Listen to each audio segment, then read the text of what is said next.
Yo, what's up guys? In today's video I got a bunch of Chicago Bulls news and updates. In today's video I'm going to be talking about a bunch of injury updates, also talking about Vooch's play to start the season, and also an update on the Portland Trail Blazers draft pick that the Bulls do own. But before I jump into today's video, make sure you guys are subscribed to the channel. Also leave a quick like below today's video. It takes a second and helps me out a lot. And leave some comments and questions below today's video about all the news and updates and how the Bulls have started this season. But nonetheless, let's just jump right into all the injury updates. And just a quick little heads up, I am recording this video Saturday around 5 p.m. I am going to be out tonight, so I won't be able to recap the Bulls versus 76ers. But let's just jump right into it because Dosunmu and Zach LaVine are probable. Andre Drummond is questionable with a left shoulder strain, and Joel Embiid is playing for the 76ers. And I feel like this is going to be going on all season long, this whole Zach LaVine situation. I mean, honestly, since the season has started, and even in preseason, the whole situation has been a mess. And since then, Billy Donovan has gave a little update on the whole situation. Billy Donovan did clarify that the Chicago Bulls did not expect Zach LaVine to miss the first 2 games of this season, so that's definitely not great to hear. And Billy Donovan also did say he understands all the talk and kind of hate about the whole Zach LaVine and max contract situation in question. But Billy Donovan did say that the Bulls and the team has a responsibility to do what's best for the player, and I do agree with that. And Billy Donovan did continue, and he did say that he doesn't believe that back-to-backs are off the table, but, the Bulls are pretty close to managing Zach LaVine and his knee very closely.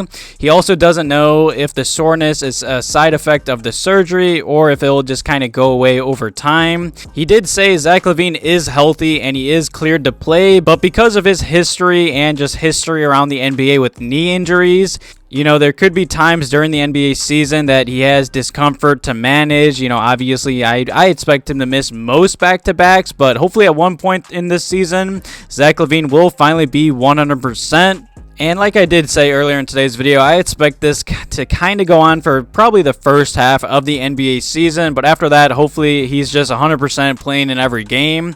And after that, Billy Donovan gave another injury update on Lonzo Ball. Just the other day, it was Lonzo Ball's 4 weeks from his second knee surgery. And Lonzo Ball has been in the gym. I saw he was on the Bulls bench the other day. So at least he's in Chicago working out around his teammates. That's a good update. And just a few days ago, it was his 4-week mark from his latest surgery, which the Bulls gave him a 4 to 6 week timeline to then check on and go from there. Billy Donovan did say he doesn't really have an official update. He said he has not heard anything as of late. Billy Donovan does not believe as of right now that Lonzo will need to travel back to LA for anything related to just getting checked out or another surgery or anything like that. And after that, Billy did say, in the few interactions he has had with Lonzo Ball, he's doing good. He feels like he's progressing. He's pretty optimistic and pretty positive about everything. That's really not a huge update, but as of right now, it's sounding very positive. And at the end of the day, I just hope at some point during this NBA season, Zach LaVine and Lonzo Ball can just be healthy 100% and playing in every game. And the final injury update in today's video is just a quick little update on Coby White. He did hurt his left knee in preseason. And talking on a basketball standpoint, he said he is feeling better since his preseason injury. He had like a little bone bruise on his left knee. He kind of got banged up in preseason. If you have noticed, during games, he has been wearing a brace. Because in Coby White's own words, he said, if I get hit again, it's going to hurt like hell. So that's just something to keep an eye on. But Coby White played really well versus the Spurs. It looks like he's pretty healthy. I just hope Zach and Lonzo can get healthy and stay healthy for the rest of this regular season. Leave some comments and questions below today's video about those injury updates. And the second topic in today's video is about Vooch. Forbes did come out with an article, and they were just talking about how Vooch has played to start the season for the Bulls.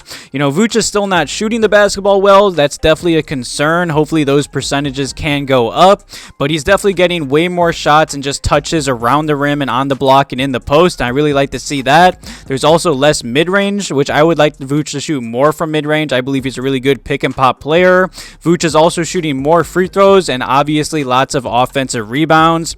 This is a small sample size, but what I've seen from Vooch to start this season, I've been really happy with. Definitely leave your thoughts and opinions below today's video on how Vooch has been playing to start the season. Obviously, Vooch is trying to make a statement in a contract year with the Chicago Bulls, and I still feel like at some points in games, the Bulls tend to forget that most players or most big men in the NBA can't stop Vooch on the offensive side of the basketball, and if you continue to feed him in the post, teams are going to double him, you're going to have wide open shots, and the offense just becomes more spread open and just becomes easier for Zach and DeMar. I feel like the Bulls and their young players, especially Coby White, they tend to forget that, and they tend to struggle to give Vooch the ball in the post at times, especially when I'd say he has a smaller guard on him. The Bulls have definitely gotten better, but to start the season, other than Vooch's shooting percentages, there hasn't been that much hate like last year. I felt like Vooch got a lot of unnecessary hate last year.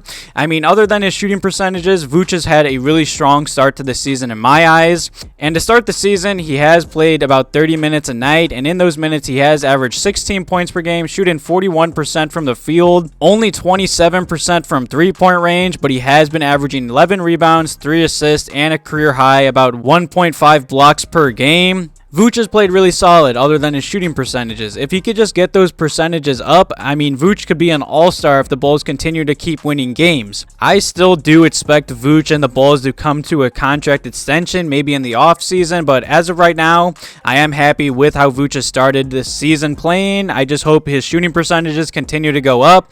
Definitely leave some thoughts and opinions on Vooch's start to the NBA season and just the Bulls kind of changing their offense and feeding Vooch the ball more in the post. And the final topic in today's video is just a quick little update on the Bulls draft pick that they do own from the Portland Trail Blazers. And as I'm recording and making this video, the Portland Trail Blazers are currently first in the Western Conference, and they have a 5-1 record. And if you guys tend to forget, the whole Lauri Markkanen trade, it was a 3-team trade between the Bulls, Cavs, and the Trail Blazers. And to keep it short and simple, if the Blazers make the playoffs this year, the Bulls get their first-round draft pick. And this Bulls team is very limited on trade assets, so getting that draft pick would be huge. And the Portland Trail Blazers have started off this season really well and honestly really surprising. So if you guys are rooting for any other team than the Chicago Bulls, it should be the Portland Trail Blazers, but some bad news did come out from the Blazers just the other day.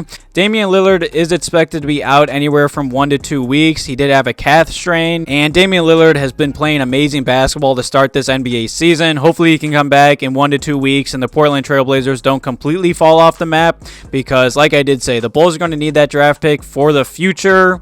But as of right now, I do expect the Blazers to make the playoffs. The Eastern Conference is looking a lot better than the Western Conference as of right now. Obviously, it's still early on, but definitely leave some comments and questions below today's video about all the injury updates in today's video. Obviously, talking about and covering the Zach LaVine situation and the Lonzo Ball situation, Vooch's play to start this season, and him just being in a contract year for the Bulls. Thank you guys for watching today's video. Have a good one.